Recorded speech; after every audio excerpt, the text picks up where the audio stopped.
Қайырлы күн достар, сіздермен Айгерім. Бүгін біз өте дәмді, жұмсақ әрі жұп-жұқа болып шығатын құймақтарды дайындайтын боламыз. Сіздерде осы уақытқа дейін құймақтарыңыз дұрыс шықпай жүрсе, осы менің рецебіммен құймақтарды дайындауға кеңес беремін. Бірінші жылы сүтімізді құйып аламыз. Сүт жылы болғаны дұрыс. Одан кейін үстіне бір жұмыртқамызды саламыз.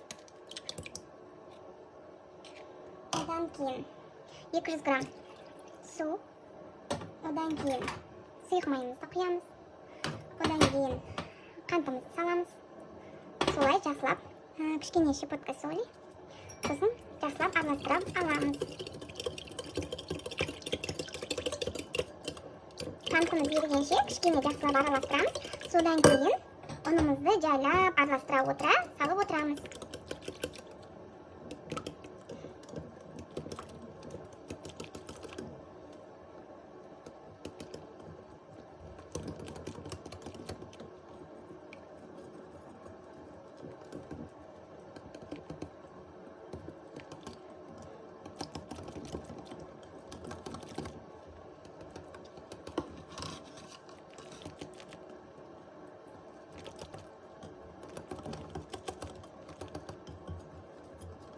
Ең артынан жарты шай қасық содамызды салып, жақсылап араластырамыз. Соданы мен ең артынан саламын, сол кезде соданың дәмі шықпайды. Осымен біздің құймағымыздың қамыры дайын. Енді газымызға алып, құймақтарымызды біртіндеп пісіре берсек болады.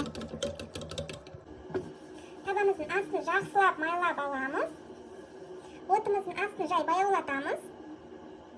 Енді табамызды қыздырып, қатты қызып кетпегені дұрыс, себебі құймақтарымыз күйіп кетеді.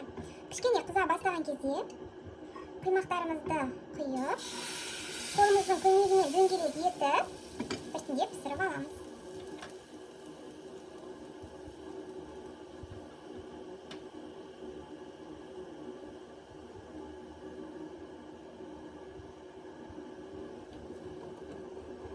Табамыздың шетінен осылай құймақтарымызды ажыратып, алған ыңғайлы етіп, келесі бетіне аударып, келесі бетінде 1-2 секунд пісіріп аламыз.